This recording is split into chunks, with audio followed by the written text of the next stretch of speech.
자, 오늘 주시는 말씀입니다. 누가복음 5장 17절부터 26절에 있는 말씀 교독하겠습니다. 바로는 가르치실 때에 갈릴리의 각 마을과 유대와 예루살렘에서 온 바리새인과 율법 교사들이 앉았는데 병을 고치는 주의 능력이 예수와 함께 하더라.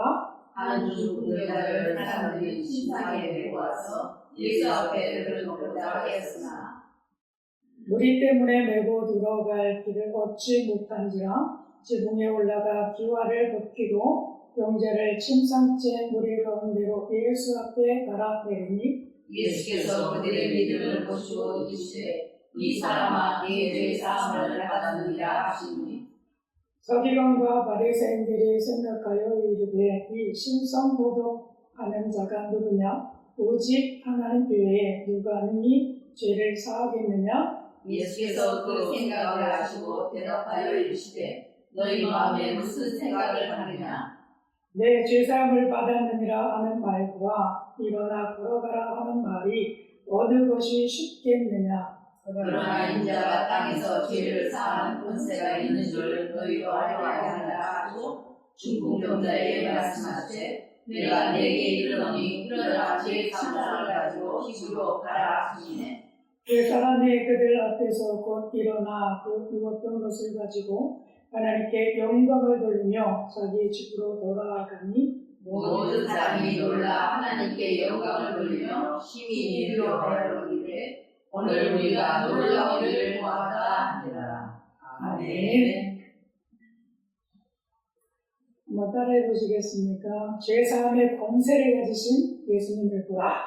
죄사함의 권세를 가신 예수님을 보라. 네, 우리 모두가 오늘 주시는 말씀의 제목인데요. 죄사함의 권세를 가지신 예수님을 봄을 통해서 여러분들의 삶이 죄사함을 받고 거룩하게 또 하나님 앞에 복되게 살아갈 수 있기를 축복합니다. 아멘. 오늘 주시는 말씀을 좀 살펴보게 되면 두 가지의 그런 의미를 담아서 우리 가운데 교훈을 주고 있습니다. 그래서 이게 이렇게 좀 섞여 있어서 이 말씀을 보게 되면 저희들이 좀 헷갈려하는 부분들이 있어요. 왜 그러냐 하면 그 안에 두 가지의 문제가 있기 때문에 그런데 그 첫 번째 문제는 치유의 역사가 나타나는 중풍병자가 치유함을 받는 그런 모습이 하나가 있고요.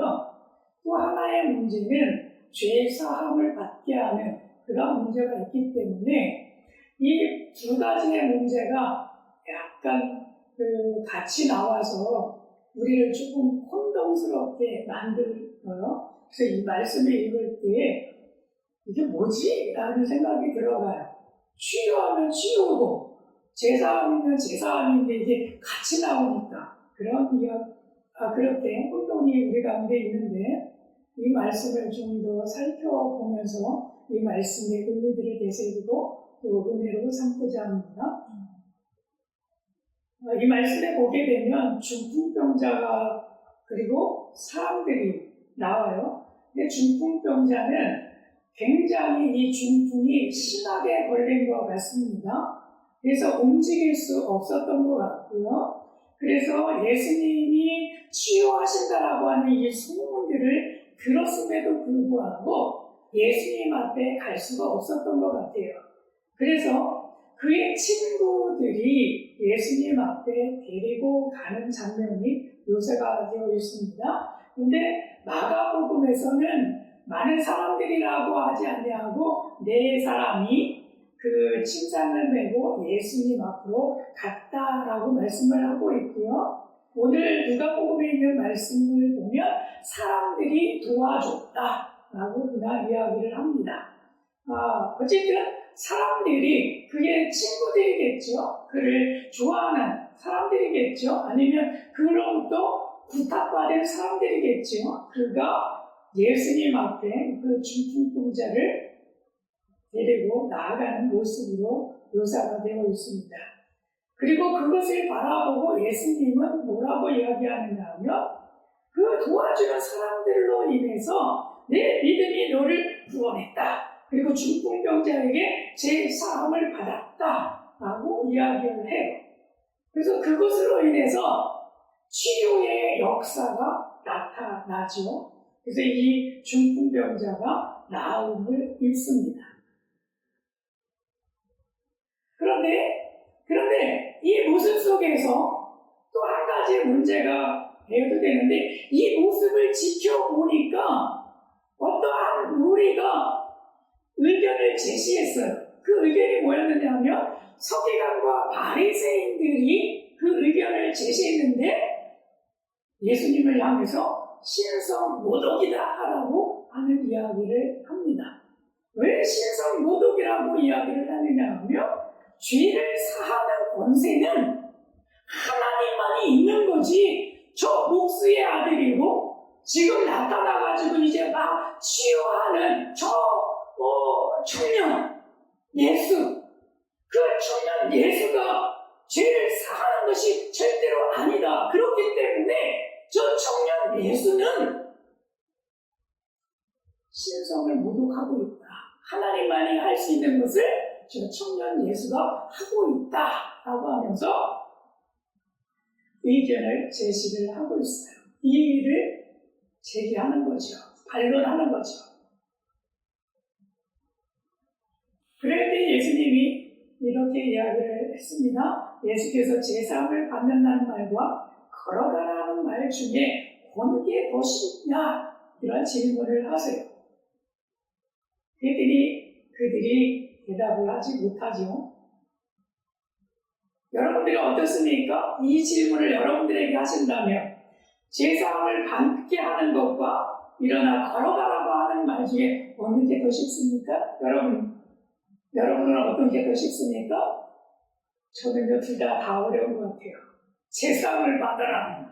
이렇게 그 신성모독에 저도 걸리는 것 같고, 일어나 걸어가라 라고 할 때, 아니, 그렇게 하는 것도 쉽지는 않은 것 같습니다. 왜? 능력이 나타나지 아니하면 지탄의 소리를 받게 되기 때문에. 그냥 말로는 할 수 있겠죠. 그렇죠? 말로는 제사함을 받아라. 선포는 할 수 있겠죠. 일어나 걸어가라. 말로는 할 수 있겠죠. 선포를 할 수 있겠죠. 그러나 실제로 이 말씀이 역사가 일어나게 하는 것을 생각해 볼 때 그것은 되게 어렵다라고 하는 거예요. 죄 사한다라고 하는 거, 실제로 죄가 사해지는 거, 그렇게 만드는 거 굉장히 어렵다라고 하는 거예요. 일어나 걸어가라고 할 때 그 놀라운 기적을 통해서 그 중풍병자가 침상에 누워있던 자가 벌떡 일어나서 걸어가야 하는 그 모습은 여러분 너무나 어려운 모습들입니다. 우리 모두에게는 다 쉽지 않은 모습이에요. 그럼에도 불구하고 예수님은 어느 게 더 쉽냐라고 질문을 던집니다. 그래서 고민이 되더라고요. 예수님, 저는 두 개 다 어려운데요. 그런 고백들을 해보았습니다. 근데 예수님께서 이 핵심적인 오늘의 본문의 말씀이 이렇게 이루어지는데, 이것 가운데 예수님이 뭐라고 말씀을 하시냐면, 인자가 땅에서 죄를 사하는 권세가 있는 줄을 너희로 알게 하리라 라고 하는 말씀을 하시는 것을 통해서 볼 때에 우리에게 주시고자 하는 이 이야기를 통해서 교훈으로 삼게 하시고자 하는 의미에서 이 말씀을 우리 가운데 기록해 오시고 우리 가운데 전달을 해주고 있다는 거예요. 그 교훈이 뭐냐 하면 인자가 예수님이 땅에서 죄를 사하는 권세가 있다라고 하는 것을 우리에게 가르쳐 주시려고 이 말씀을 꺼냈다라고 하는 거죠. 그리고 이 말씀을 누가는 기록했다라고 하는 거예요. 우리 예수님에게는 이 말씀대로 말미암아서 죄를 사하는 권세가 있는 줄로 믿으시길 바랍니다. 그 권세로 말미암아서 여러분 모두에게 있는 그 죄가 다 사함받기를 축복합니다. 아멘. 저는 이 말씀을 그래서 이 이야기를 곰곰이 묵상해 봤어요. 하나님 나에게 이 말씀은 어떤 의미일까요? 그러면서 묵상하면서 자료들을 찾으면서 이 말씀의 은혜가 되었습니다. 그 가운데 여러분과 함께 나누길 원하는데요. 질병이 발생하는 원인을 좀 생각해 봤으면 좋겠습니다. 질병이라고 하는 것이 뭐 때문에 생기죠? 왜 생기죠? 라고 하는 거예요. 왜? 중풍병자를 치유하시는 치유의 능력으로 말씀을 하고 있잖아요. 그래서 그 치유하시는데 질병은 그러면 뭘까? 라고 할 때 의학계는 이렇게 이야기를 해요. 의사들을 하는 얘기는 혈류계의 혈액순환 장애와 면역력의 부족, 심경계, 심경조절과 호르몬 분비 이상이 생기고 그리고 경락계의 기순환 장애와 세포의 분자 운동 저하 등이며 특히 정신적인 마음의 조절 이상이 만병의 근원이다. 그렇기 때문에 질병이 이러한 복합적인 일들에 의해서 질병이 생기는 거야. 이렇게 의학계에서는 이야기를 해요. 의사들은 그렇게 이야기합니다.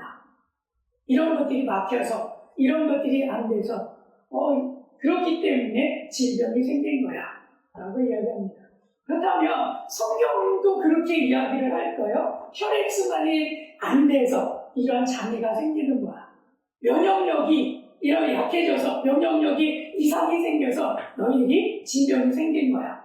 그러니까 중풍병자도 그런 것 때문에 생긴 거야.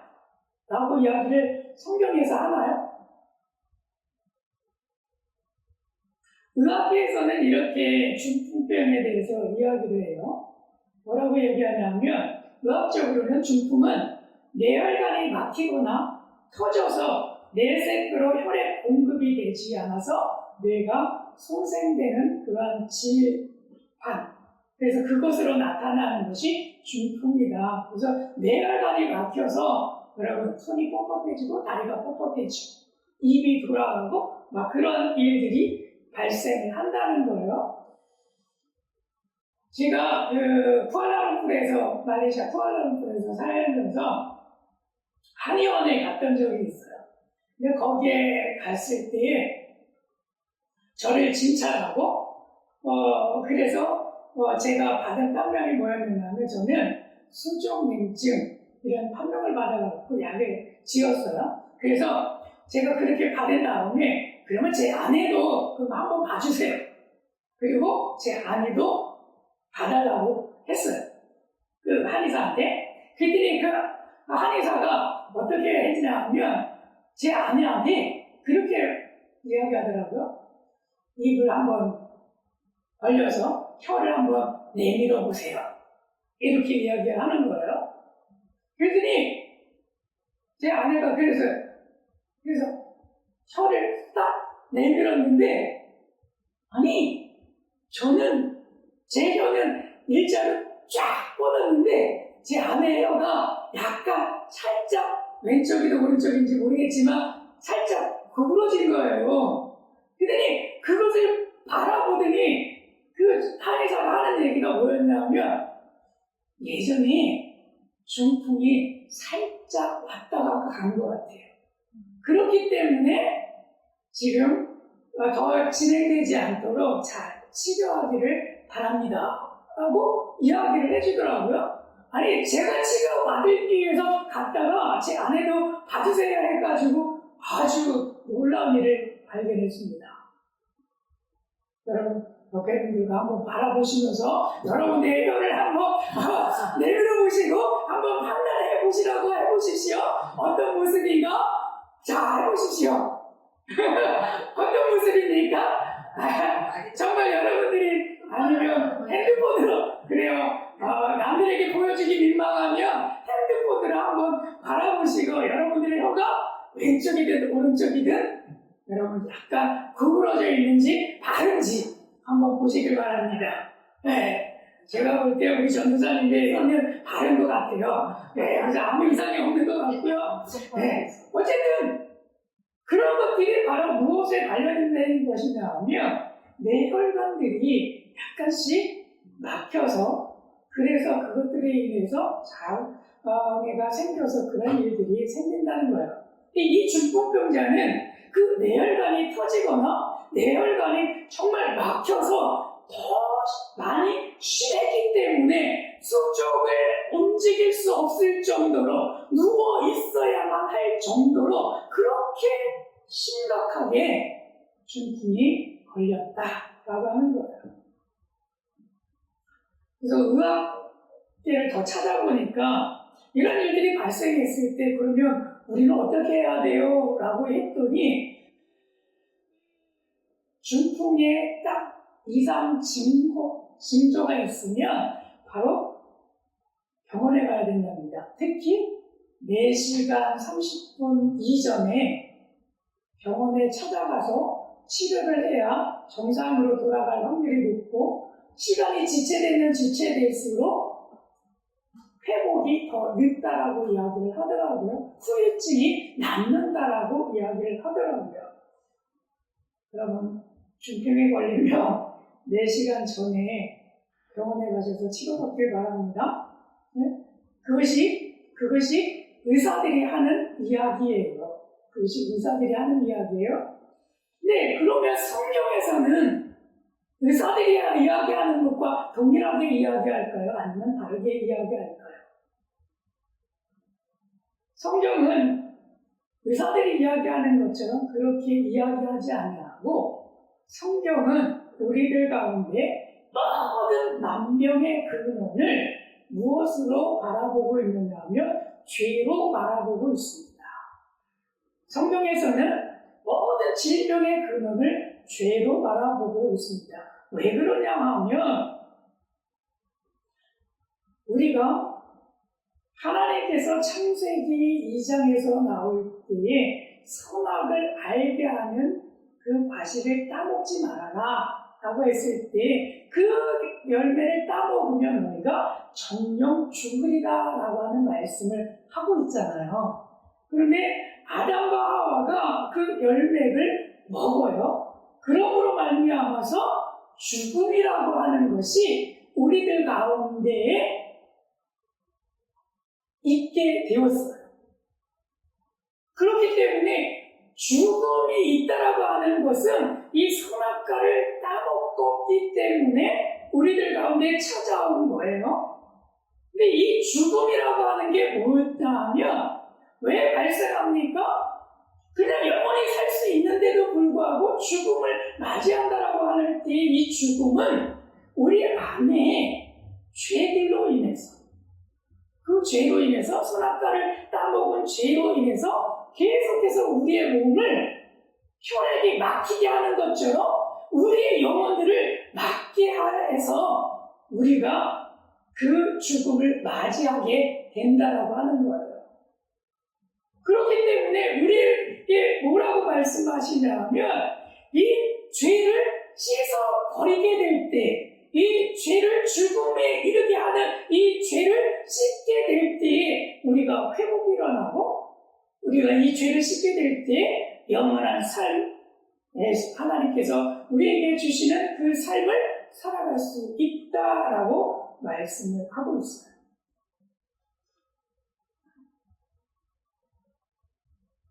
여러분, 우리 안에 있는 죄를 해결합시다. 아멘.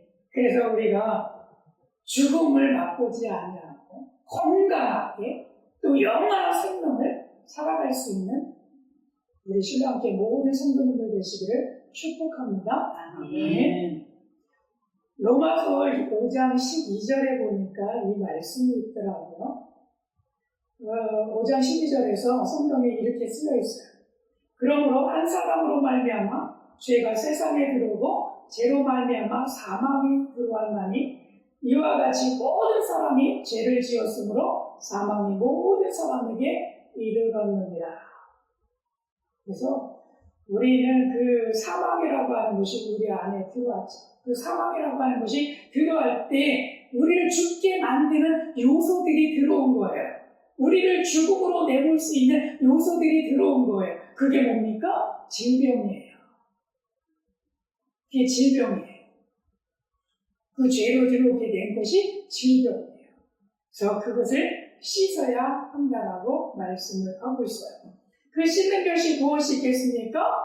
그 씻는 것은 바로 요한일서 1장 7절에서 말씀하시듯이 예수의 피가 우리를 모든 죄에서 깨끗하게 하실 것이요 라고 말씀하신 것과 같이 우리가 예수 그리스도의 피로 말미암아서 모든 죄를 깨끗하게 씻겨지게 될 때에 우리에게 찾아왔던 우리를 죽음으로 사망으로 내몰게 했던 그러한 죄의 요소들을 다 씻어서 우리의 몸이 거룩하여진과 우리의 영혼이 거룩하여지고 그래서 우리가 건강하게 되어진다라고 하는 말씀을 우리에게 하고 있습니다.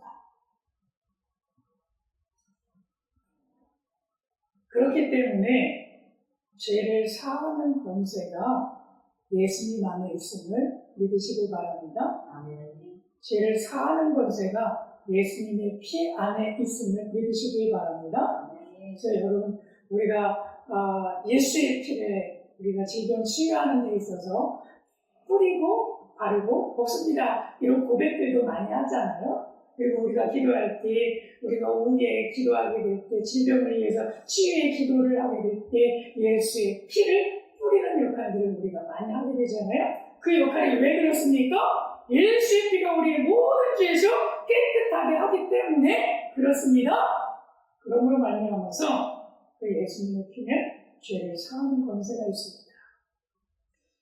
이 말씀 속에서 여러분 바리새인들과 서기관들이 깨닫지 못한 것이 있죠. 보지 못했던 것들이 있죠. 이 말씀을 기록해 놓을 때에 왜 눈먼 자를 다시 보게 한다라고 말씀하셨을 때 왜 눈먼 자를 다시 보게 하면서 이 말씀을 여기에 기록해 놓으셨겠습니까? 이 바리새인과 서기관들이 보지 못한 것들이 있어요.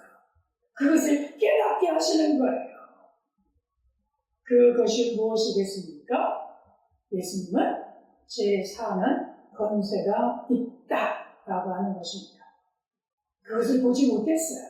알지 못했어요. 그러니까 예수님을 향해서 신성모독했던 저 청년 예수가 하나님 외에 죄를 사할 분이 없거늘 저 인간 예수가 청년 예수가 죄를 사한다라고 이야기하니까 어처구니가 없이 바라보게 되고 신성모독이다라고 이야기를 하는 거죠.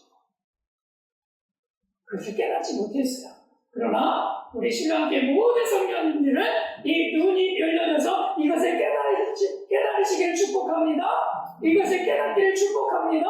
예수의 피를 통해서 죄 사함받는 이 놀라운 역사를 여러분 기억하시길 바랍니다.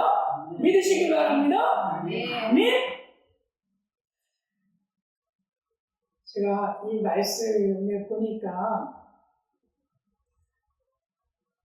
우리는요, 그 말씀의 뜻을 볼 때 그냥 생명 이렇게 이야기를 해놓으면 좀 그 말의 뜻을 잘 모를 때가 있어요. 특히 요한복음 12장 25절에 가니까 이런 말씀을 하고 있어요.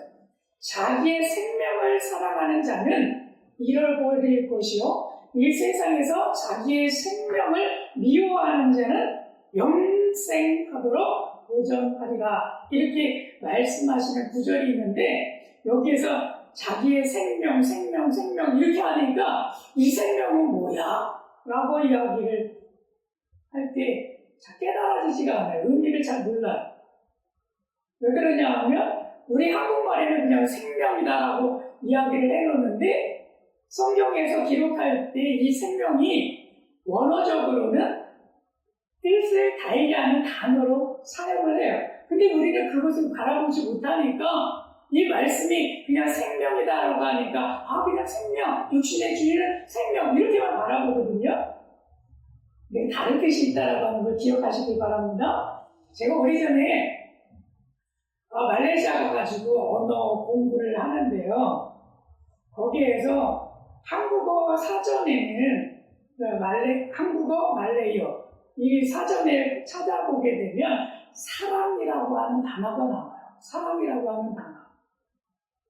그래서 이 사랑이라고 하는 단어가 나와서 내가 당신을 사랑합니다.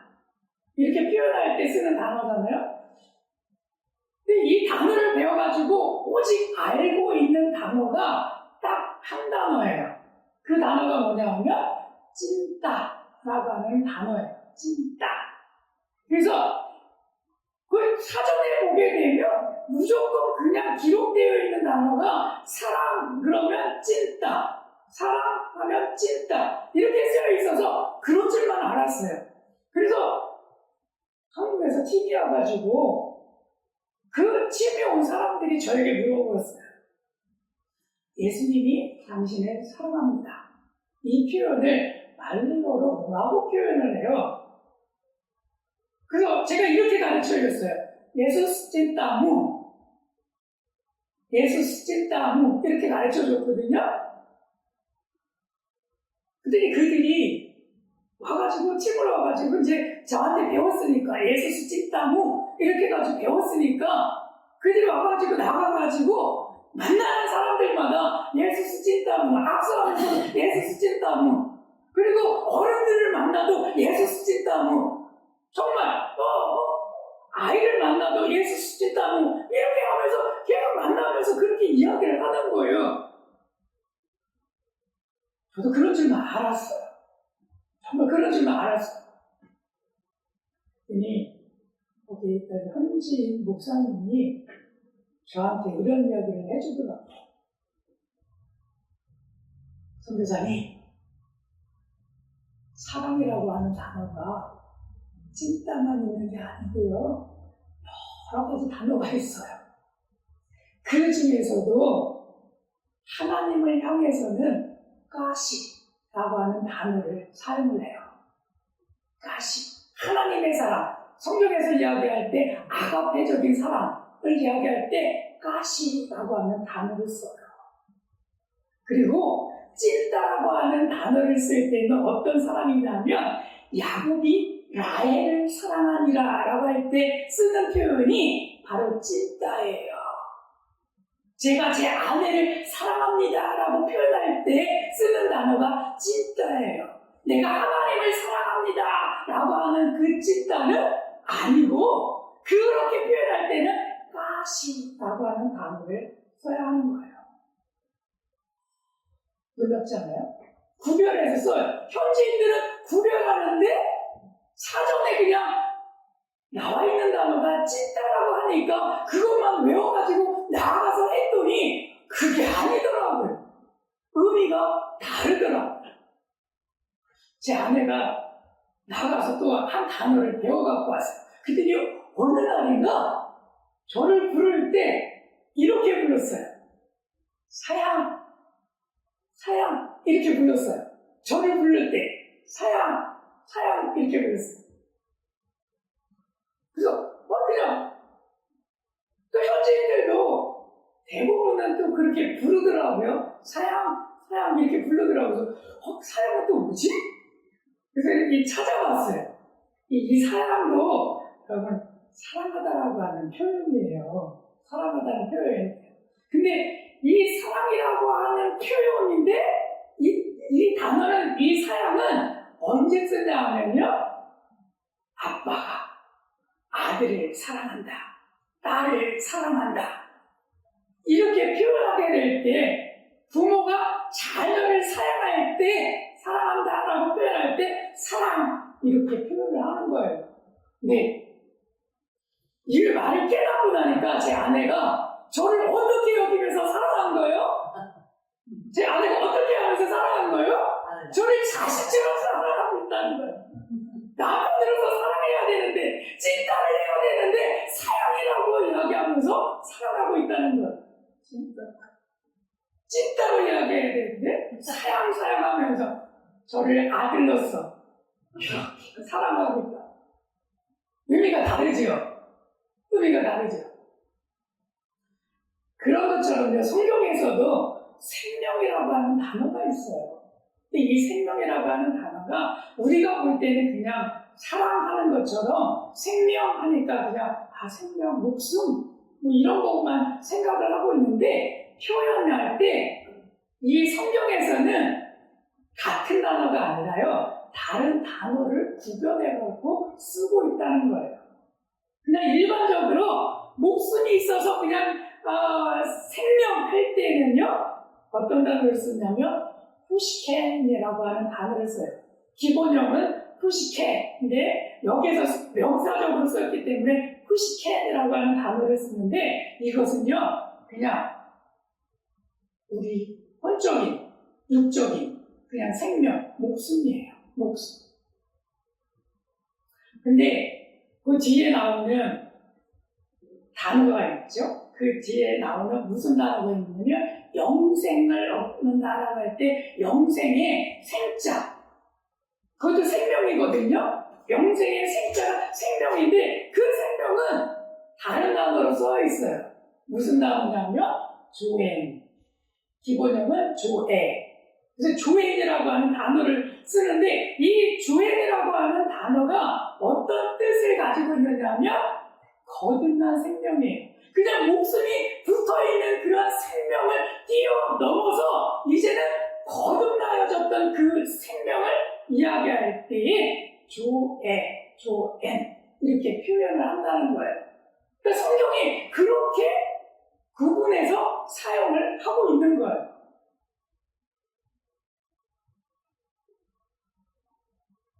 마찬가지입니다. 우리가 영적인 눈이 열려지지 않으면 이거 다 모르고 그냥 생명, 목숨이구나, 똑같은 목숨이구나 생각할지 모르겠습니다만 나누어서 성경을 이야기한다는 거예요.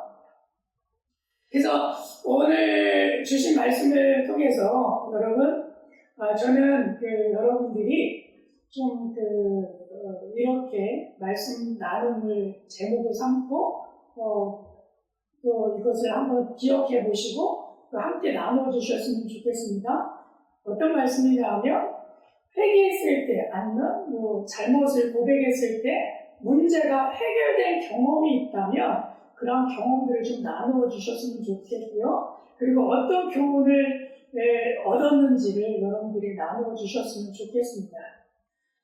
오늘 말씀을 제가 곰곰이 묵상하면서 깨달은 하나의 말씀은 죄사함의 권세가 예수님에게 있다라고 말씀을 했잖아요. 그래서 죄를 씻을 때에 치유의 역사가 일어나게 되잖아요. 그런 것들처럼 우리 안에 있는 회개가 일어나게 될 때에, 회개를 하게 될 때에 우리 안에서 치유의 역사가 일어난다라고 하는 것을 깨닫게 됐어요.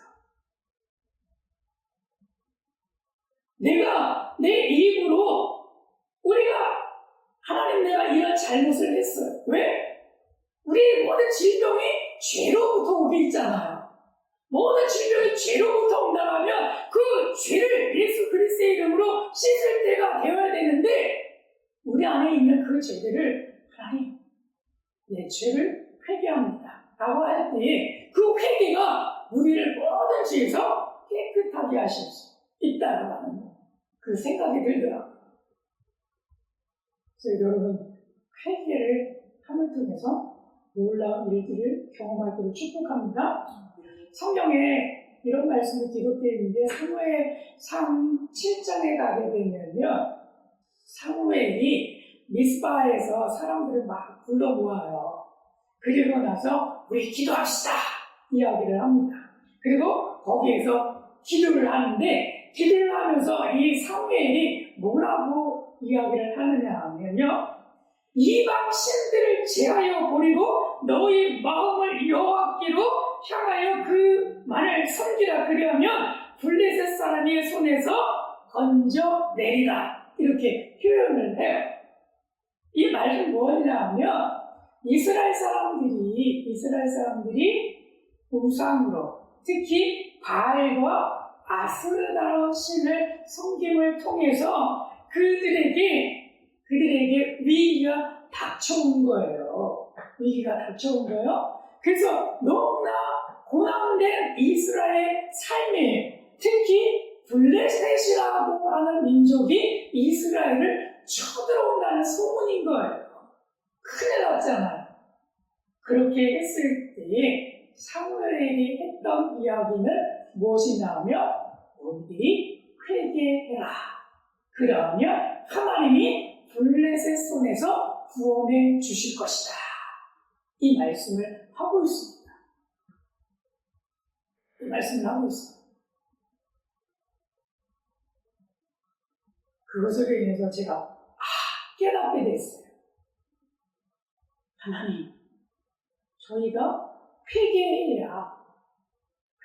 해야 몸도 건강하게 치유될 수 있는 것처럼 이 나라와 이 민족이 치유의 역사가 나타나는 거거든요.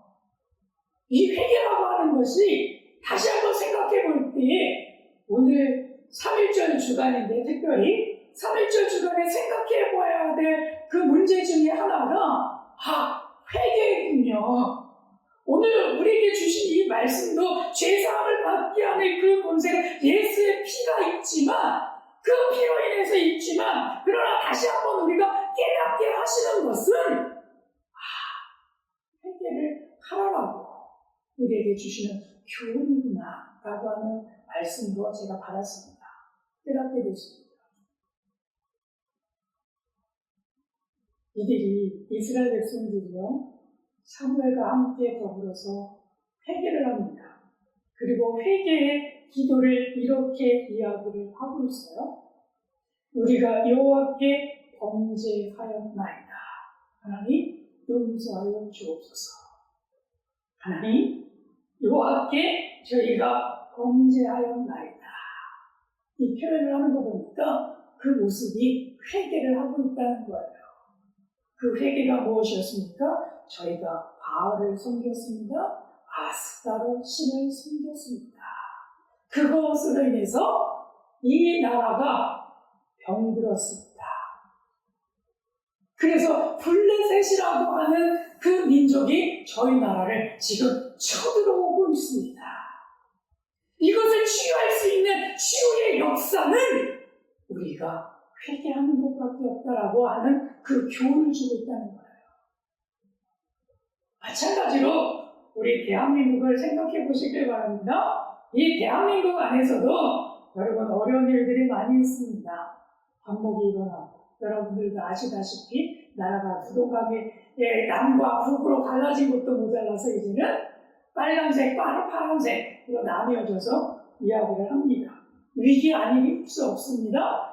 그런데 이거 가운데 블레셋 민족이 쳐들어온다라고 하고 있습니다. 그런 것처럼 영적인 세력들이 우리 이 대한민국을 지금 쳐들어오고 있는 것처럼 짓밟고 있다라고 하는 거예요. 그러나 그것을 해결할 수 있고 회복시킬 수 있는 그 유일한 길들은 우리가 그 안에서 회개가 일어날 때 회개하게 될 때에 회복의 역사가, 치유함의 역사가, 죄사함의 역사가 일어나게 될 줄 믿습니다. 아멘. 그래서 이 묵상을 하다가 그 말씀이 탁 떠오르는 거예요. 회개가 우리를, 이 나라의 민족을 치유하는 거구나. 회개가 치유하는 거구나. 그래서 3.1절 생각하면서 우리 신랑교회 모든 성도님들 회개의 놀라운 역사가 이 나라, 이 민족 가운데 일어나도록 기도해 주시고 그렇게 되도록 우리 축복합니다. 그리고 그것으로 인해서 회복하는 하나님의 나라가 되어져서 이 나라가 제사장 나라가 되어지고 하나님 앞에 영광이 되어지는 그런 나라가 되어지고 굳건하게 세움받는 그런 나라가 되어져서 정말 하나님 앞에 영광된 모습을 살아가는 이 나라 민족이 됩니다. 축복합니다. 아멘.